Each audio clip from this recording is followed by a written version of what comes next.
Pepe,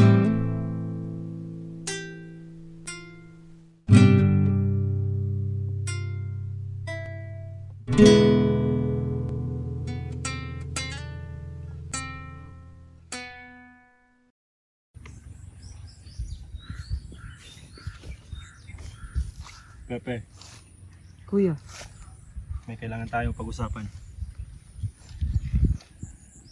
tungkol po ba ito kina Padre Burgos? Hindi lang si Burgos, pati sina Zamora at Gomez. Binitay sila. Inakusahan ng sedisyon na walang tunay na paglilitis. Walang katarungan.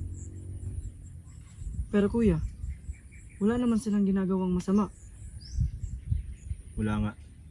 Pero sa mata ng makapangyarihan, sapat na ang paninindigan para ituring kang kaaway. Alam mo, isa ako sa mga estudyanteng pinalad matuto sa kanila. Ngayon, ikaw naman Pepe, ikaw ang pag-asa naming naiwan. Hindi ko sila malilimutan. Huwag mo lang silang alalahanin, kapatid. Gawin mong gabay ang alaala nila.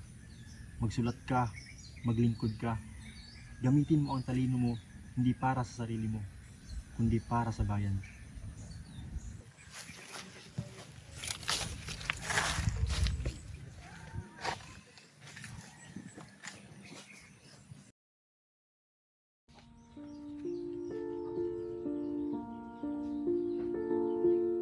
Edukasyon ang ilaw, Pepe. Huwag mo yang kakalimutan.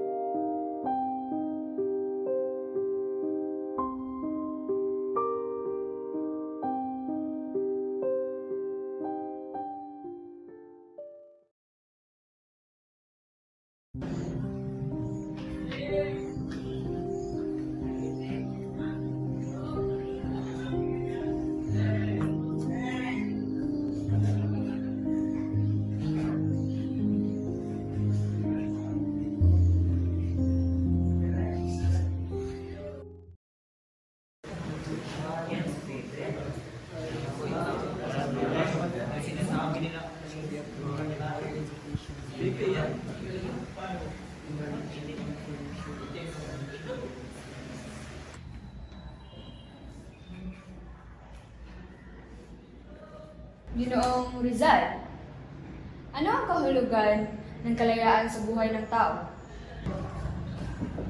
Ang kalayaan ay dangal. Pag ito'y nawala, ang tao ay isa na namang aninong naglalakad. Ang inyo'y nagsisermon na naman. Ang katalinuhan ay hindi nasusukat sa kulay ng balat, kundi sa liwanag ng isip. Rizal, ikaw ay may apoy. Mag-ingat ka at baka ikaw ang masunog.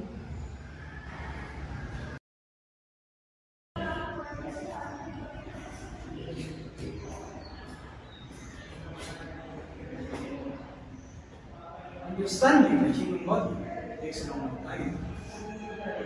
But it comes to a point where it isn't just science. It becomes a key to healing society. Is it not also true that knowledge confined only to a few will fail those who most need it? You said, Senor Rizal, medicine, enlightenment, was a role.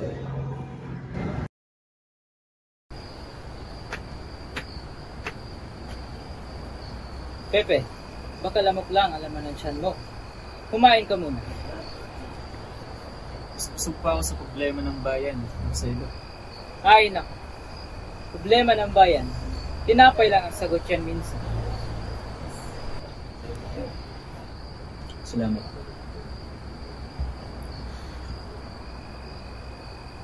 Galing ba ka sa simbahan? Hindi hindi ko na nakawa ng simbahan ng araw-araw.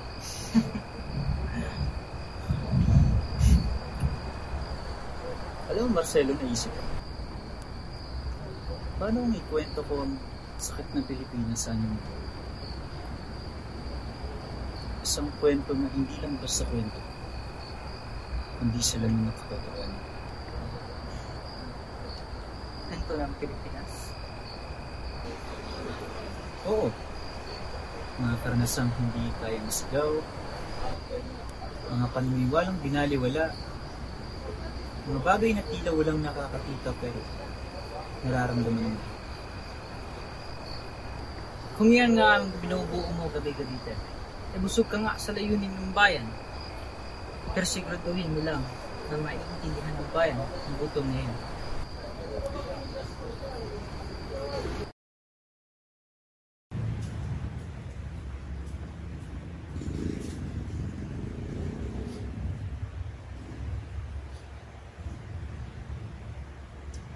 Where are you from? The Philippines, sir. I am here to study ophthalmology under you. Smile.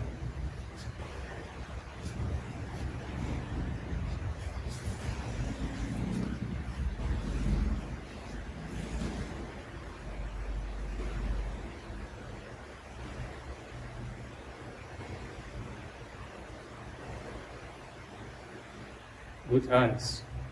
You'll go far. Thank you, Doctor. I'll do my best to live up to that.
Rizal knew the fight for justice had only just begun.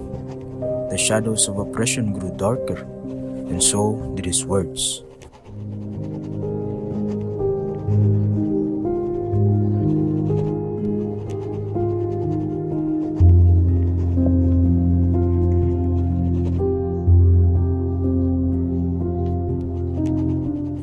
Driven by the harsh realities he witnessed, he poured his resolve into a sequel, El Filipus Terismo, a sharper, more somber call to awaken a nation. This was no longer just a story. It was a warning, a spark for revolution.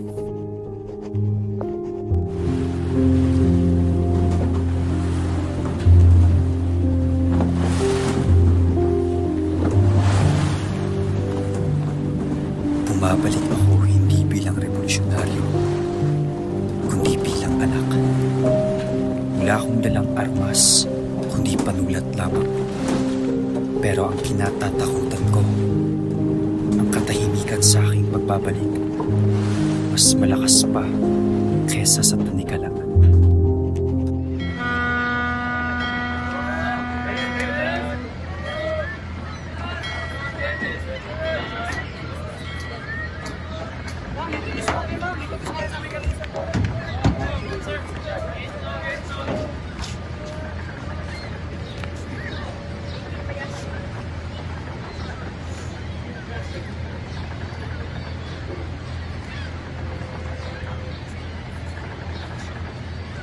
Dr. Jose Rizal, may kautusan para sa inyo. Kayo isa sa ilalim sa pagbabantay ng pamahalaan. Ganito pala magbati sa muwing maglingkod.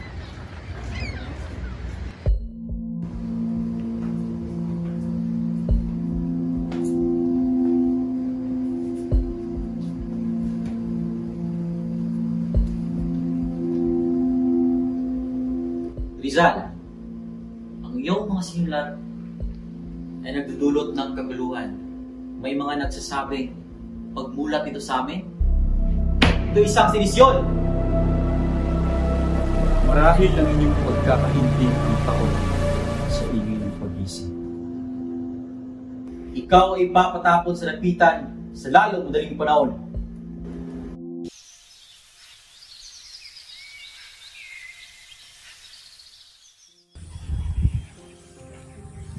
You build a life out of exile. You build with what you are given, or you live in ruins.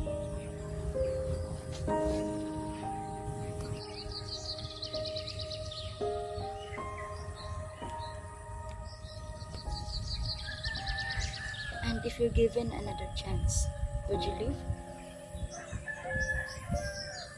Only if I believe I could help more by going than staying.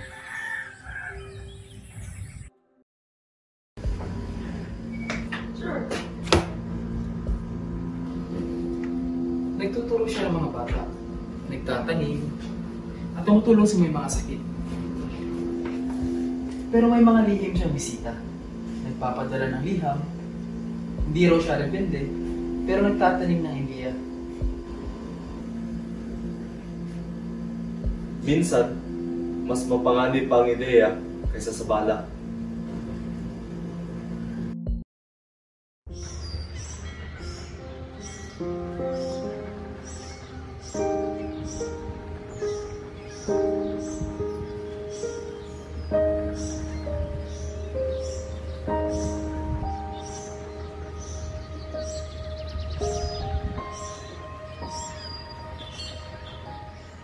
They say you're planning to leave. I've been invited to serve as a doctor in Cuba. Help treat the wounded there. And you think they will let you return after that? Hope is not certainty, but it is a compass.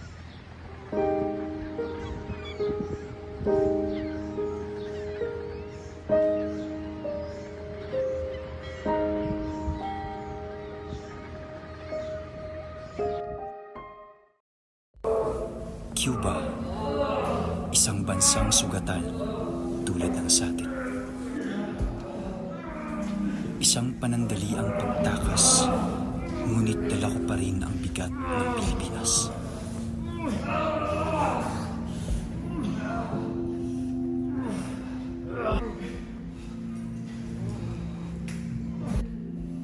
Dr. Rizal, you're under arrest by order of the Governor General of the Philippines. You will return to Manila in custody. Then let us not waste our time. Ang katawan ko'y bihag, ngunit ang isip at damdamin, kailan may hindi nila masisilong. Bumalik akong bihag, hindi bayani. Pero alam kong sa bawat hakbang, papalapit ako sa wakas na walang takot.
May padinig bukas.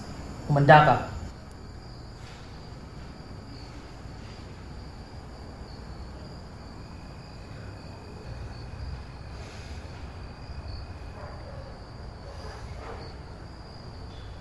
Salamat.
Jose Rizal.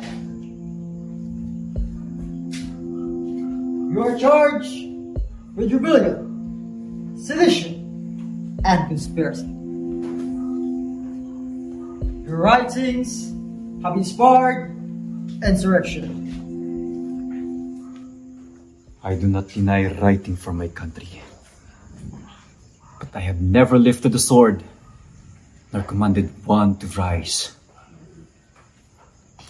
Sometimes words are deadlier than a weapon.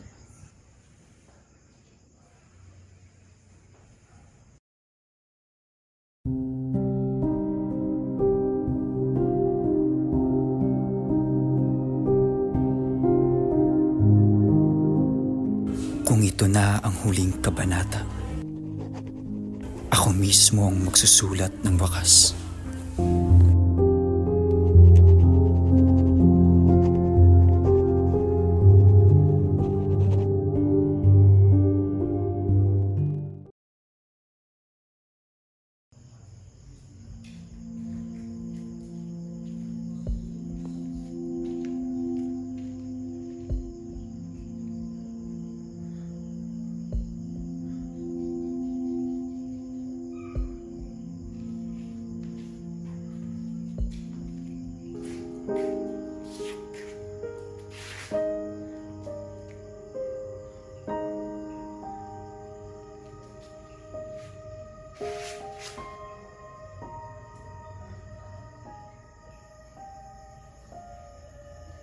Oh, Jose, I wanted more time with you.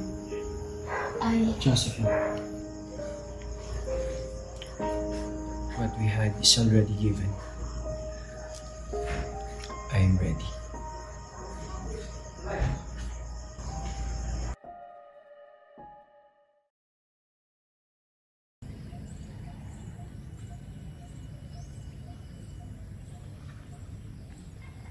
Ang bawat hakbang ay hindi paglapit sa kamatayan, kundi paglapit sa kalayaan.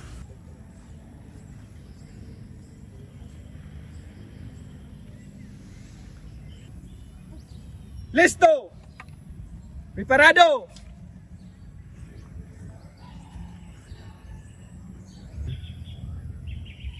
Consumatum es. Fuego!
Rizal.